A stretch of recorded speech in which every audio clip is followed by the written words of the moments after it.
YouTube channel Sunil जगू का like share and subscribe. सभी को मेरा नमस्कार।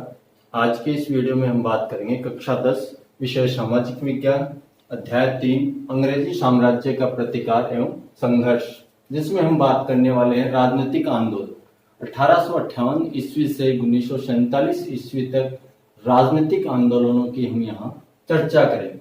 इस आंदोलन को मुख्य रूप से हमने दो भागों में, दो चरणों में विभाजित किया है। प्रथम चरण जिसमें 1858 ईस्वी से 1919 ईस्वी तक का हमें अध्ययन करना है। द्वितीय चरण जिसमें हम 1919 से 1947 तक का अध्ययन करेंगे। प्रथम चरण 1858 ईस्वी से प्रारंभ होता है, जब भारतीय सत्ता ब्रिटिश ईस्ट इंडिया कंपनी के हाथों से ब्रिटिश संसद, ब्रिटिश पार्लियामेंट के पास चली जाती है। यानी अब भारत में सत्ता जो है ब्रिटिश सरकार की होगी। ब्रिटिश सरकार के द्वारा बनाए गए कानूनों से भारत संचालित होगा। इसलिए राजनीतिक आंदोलनों का अध्ययन हम 1858 ईस्वी से करते हैं, जिसमें मुख्य रूप से बंगाल में इंडियन एसोसिएशन की स्थापना हुई। उसके बाद इंडियन नेशनल कांग्रेस की स्थापना हुई। इंडियन नेशनल कांग्रेस की स्थापना 28 दिसंबर 1885 पुणे में होनी थी, लेकिन इस समय पुणे में प्लेग फैला हुआ था, इसलिए मुंबई में हुई। मुंबई में गोकुलदास तेजपाल संस्कृत महाविद्यालय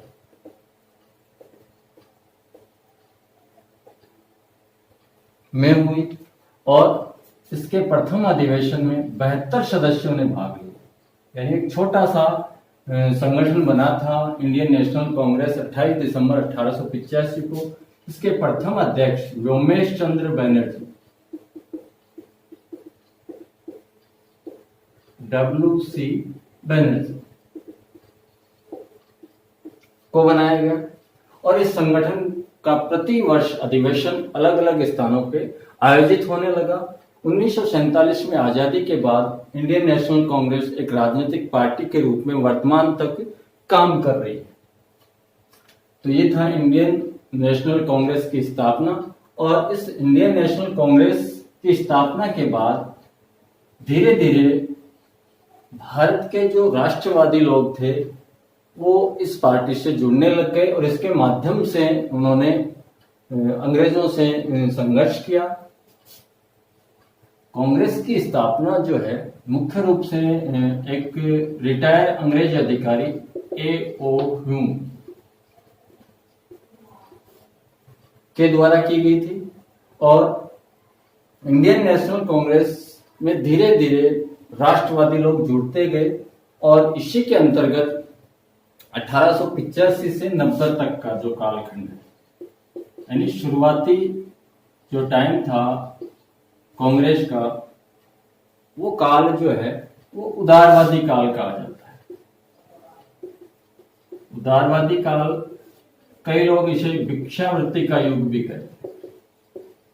भिक्षावृत्ति युग इसलिए कहा जा रहा है क्योंकि इस समय के जो भी लोग थे उनका मानना था कि भारत के लिए अंग्रेजी सत्ता जो है अच्छी है। उनकी न्यायप्रियता में, उनकी न्याय व्यवस्था में, उनकी प्रशासनिक व्यवस्था में उनका विश्वास था। उनका मानना था कि भारत अंग्रेजी साम्राज्य के अधीन रहते हुए अपना विकास ज्यादा अच्छा कर सकता है। इसलिए ये लोग अंग्रेजों को कुछ स्वायत्तता के लिए ज्ञापन देना, प्रार्थना पत्र देना, उनसे मांग करना कि वो भारत में कुछ सुधार करे, इसलिए इसको भिक्षावृत्ति युग कहा। किंतु 1905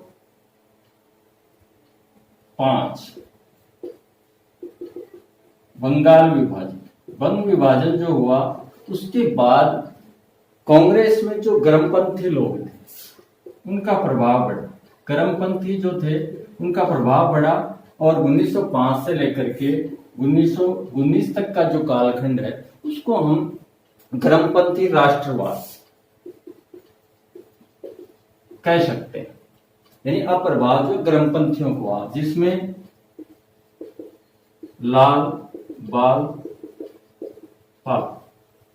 लाला लाजपत राय, बाल गंगाधर तिलक, विपिन चंद्र पाल और चौथे व्यक्ति हैं अरविंद घोष।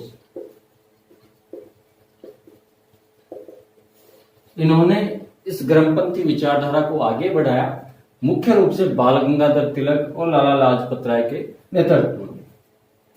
ये कांग्रेस का उदारवादी काल है और ये गर्मपंथी राष्ट्रवाद का काल है। उसके बाद द्वितीय चरण में हम पढ़ेंगे 1919 से 47 का काल, जिसको भारतीय इतिहास में गांधी युग कहा जाता है। अब यहाँ बंगाल विभाजन के बाद इनका प्रभाव बढ़ा। इनका मुख्य उद्देश्य था विदेशी बहिष्कार, विदेशी वस्तुओं का बहिष्कार, स्वदेशी को अपनाना, राष्ट्रीय शिक्षा और सत्याग्रह, इन पर ये काम कर रहे थे। अब इसके बाद हम बात करेंगे द्वितीय चरण की। द्वितीय चरण जो है 1919 से 47 तक का काल है। यहाँ इस समय भारतीय राजनीति में महात्मा गांधी का प्रभाव जो है वो बढ़ चुका था। महात्मा गांधी दक्षिण अफ्रीका से 9 जनवरी 1915 को लौटे और धीरे धीरे उनका भारतीय राजनीति में प्रभाव बढ़ा, इसलिए हम इसको गांधी युग कहते हैं। इसी समय 1919 में रॉलेट एक्ट बना। रॉलेट एक्ट जो था उसमें प्रथम विश्व युद्ध में ब्रिटिश सत्ता ने भारतीयों को यह आश्वासन दिया कि उन्हें कुछ स्वायत्तता दी जाएगी युद्ध के बाद। यह कहकर उन्होंने भारतीयों से सहायता प्राप्त की युद्ध में। युद्ध समाप्त होने के बाद प्रथम विश्व युद्ध जो है 1914 से 18 तक चला था। इस फर्स्ट वर्ल्ड वॉर के बाद उन्होंने ऐसा कुछ किया नहीं, तो भारतीय जनता ने उनसे मांग की।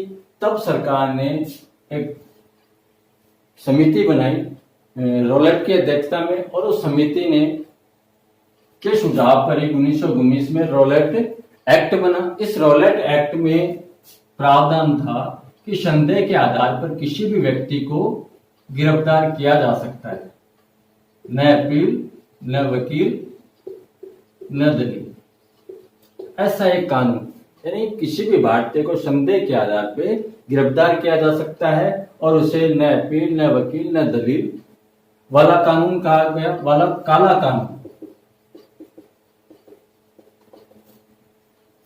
तो 1914 से 18 प्रथम विश्व युद्ध के बाद भारतीयों को उम्मीद थी कि उन्हें कुछ स्वायत्तता मिलेगी, लेकिन उनको मिला क्या? रॉलेट एक्ट मिला।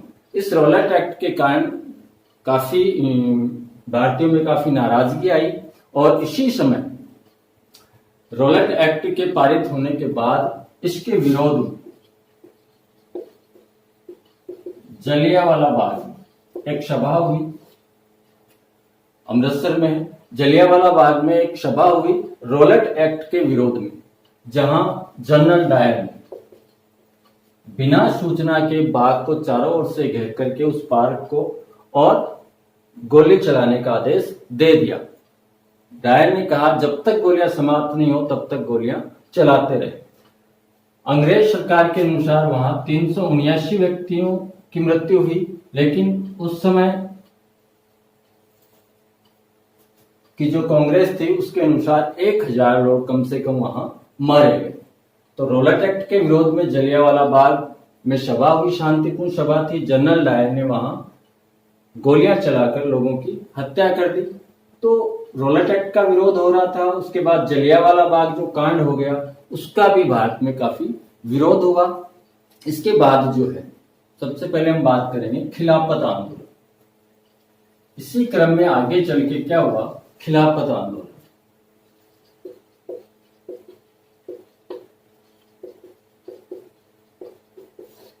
खिलाफत आंदोलन मुख्य रूप से ब्रिटिश सरकार के द्वारा तुर्की के खलीफा को, फर्स्ट वर्ल्ड वॉर के बाद तुर्की के खलीफा को उसके पद से हटा दिया गया। पद से हटाने के कारण मुस्लिम समाज जो था वो नाराज था। तुर्की के खलीफा का पद, अब तुर्की का खलीफा जो है मुस्लिम समाज के लिए अपना धार्मिक रूप से बड़ी प्रमुख स्थान रखता था। इस कारण से भारत में मुस्लिम समुदाय के द्वारा खिलाफत आंदोलन किया गया और यह खिलाफत आंदोलन जो है 17 अक्टूबर 1919 को खिलाफत दिवस मनाकर प्रारंभ किया गया।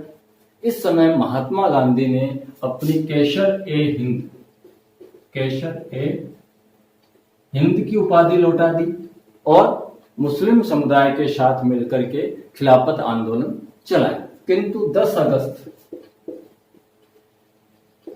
1920 को यह आंदोलन समाप्त हो गया, क्योंकि ब्रिटिश सरकार ने सेबर की संधि के तहत खलीफा का पद समाप्त कर दिया, तुर्की का विभाजन कर दिया। इस कारण से ये खिलाफत आंदोलन भारत में भी समाप्त हो गया। किंतु रॉलेट एक्ट, जलियांवाला बाग हत्याकांड और खिलाफत आंदोलन, तुर्की के खलीफा का पद समाप्त करना, इन सारी घटनाओं के कारण महात्मा गांधी ने एक आंदोलन प्रारंभ करने का सोचा और उन्होंने असहयोग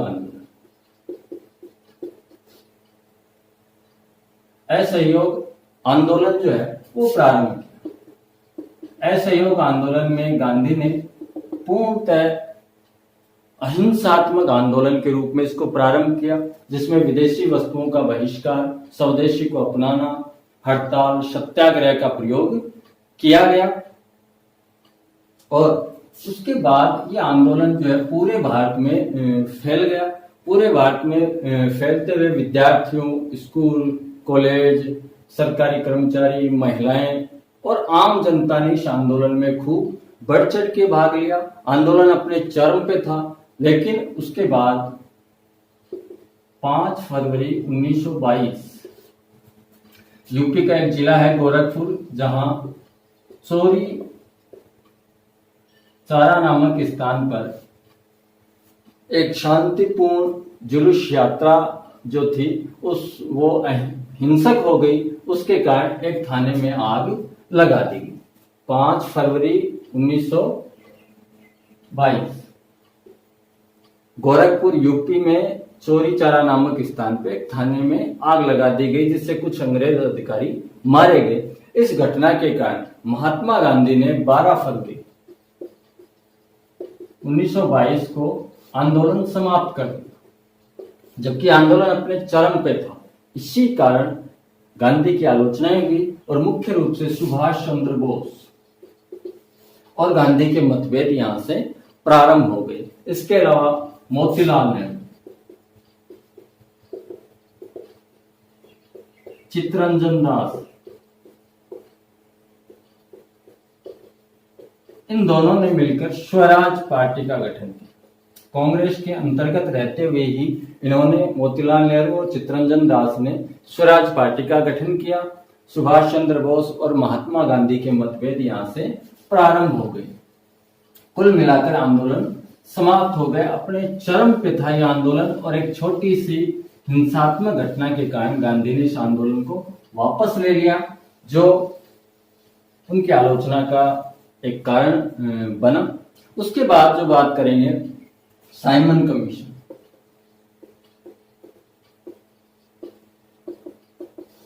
उन्नीस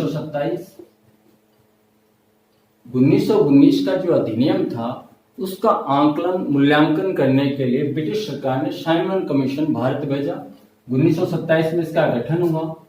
1928 को जब ये भारत पहुंचा, मुंबई आए, तो लाला लाजपत राय के नेतृत्व में इसका काले झंडे दिखाकर विरोध किया गया, विरोध प्रदर्शन किया गया और वहां लाठीचार्ज में लाला लाजपत राय घायल हो गए और धीरे धीरे कुछ समय बाद उनकी मृत्यु हो गई। तो ये था साइमन कमीशन, जो 1919 के अधिनियम के मूल्यांकन के लिए आया था, लेकिन इसके विरोध में जो अहिंसात्मक विरोध किया गया था उसमें लाला लाजपत राय की लाठीचार्ज में मृत्यु हो गई।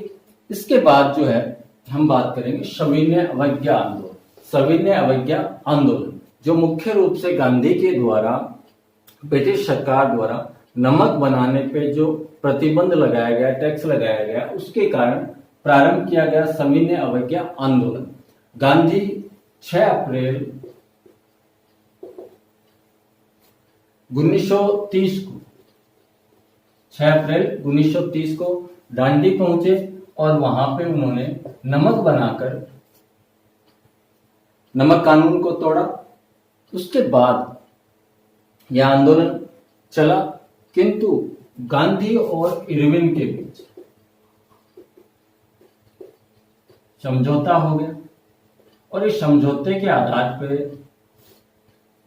सरकार ने कानून नमक बनाने पे प्रतिबंध हटा लिया और गांधी ने इस बात को स्वीकार कर लिया कि गांधी ब्रिटेन लंदन जाएंगे और ब्रिटिश सरकार द्वारा जो गोलमेज सम्मेलन आयोजित किए जा रहे हैं उसके दूसरे चरण में भाग लेंगे, दूसरे गोलमेज सम्मेलन में भाग लेंगे। पहला हो चुका था। इस समझौते के आधार पर ये सारी शर्तें तय हुई। उसके बाद गांधी द्वितीय गोलमेज सम्मेलन में गए जो 1931 में हुआ, किंतु यहां उनको कोई सफलता नहीं मिली, खाली हाथ वापस लौटे और वापस आकर 1932 में इन्होंने दोबारा से आंदोलन स्टार्ट किया। अब सविनय अवज्ञा आंदोलन जो है दोबारा प्रारंभ कर दिया गया, किंतु अब आंदोलन जो है उतना प्रभावशाली नहीं रहा और अंततः महात्मा गांधी ने 1933 में आंदोलन की असफलता को स्वीकार करते हुए कांग्रेस से त्याग पत्र दिया। यानी महात्मा गांधी ने यह आंदोलन प्रारंभ किया, फिर द्वितीय गोलमेज सम्मेलन में लंदन गए, लेकिन वहां सफलता नहीं मिली। 32 में आके दोबारा आंदोलन स्टार्ट किया और अंततः 1933 में इस आंदोलन की असफलता को स्वीकार करते हुए उन्होंने कांग्रेस पार्टी से सदस्यता से त्याग पत्र दिया। भारत छोड़ो आंदोलन। भारत छोड़ो आंदोलन 8 अगस्त 1942 को प्रारंभ किया गया महात्मा गांधी के नेतृत्व में, लेकिन 9 अगस्त को कांग्रेस के या इस आंदोलन से जुड़े हुए सभी बड़े नेताओं को गिरफ्तार कर लिया गया। इसलिए कहा जाता है कि भारत छोड़ो आंदोलन बिना नेतृत्व वाला आंदोलन था और यह आंदोलन इतना प्रभावशाली था कि इसमें असहयोग आंदोलन की तरह उससे भी ज्यादा लोगों ने भाग लिया और हर वर्ग, किसान, आम जनता, व्यापारी, सरकारी कर्मचारी, विद्यार्थी, महिलाएं, सभी ने इसमें बढ़ चढ़ कर भाग लिया और काफी प्रभावशाली आंदोलन, और वो भी बिना नेतृत्व के। इस समय कांग्रेस के बड़े लीडर जो थे वो सारे जेल में थे, किंतु युवा जो लीडर थे, एक नए नेतृत्व की पीढ़ी यहाँ उभरी और ये आंदोलन काफी लंबा चला। गांधी ने इस समय करो या मरो का, या तो आजादी प्राप्त करेंगे या मर जाएंगे। यहाँ हिंसा बिल्कुल नहीं है। गांधी के आंदोलनों में हिंसा का कोई स्थान नहीं है। वही हड़ताल, सत्याग्रह, विदेशी वस्तुओं का बहिष्कार, स्वदेशी को अपनाना, ये सारे काम यहाँ किए जाएंगे। सारे काम अहिंसात्मक तरीके से होंगे। आंदोलन काफी समय तक चला और धीरे धीरे आंदोलन समाप्त हो गया। तो आज के लिए इतना ही। अगले वीडियो में हम बात करेंगे किसान आंदोलन। धन्यवाद।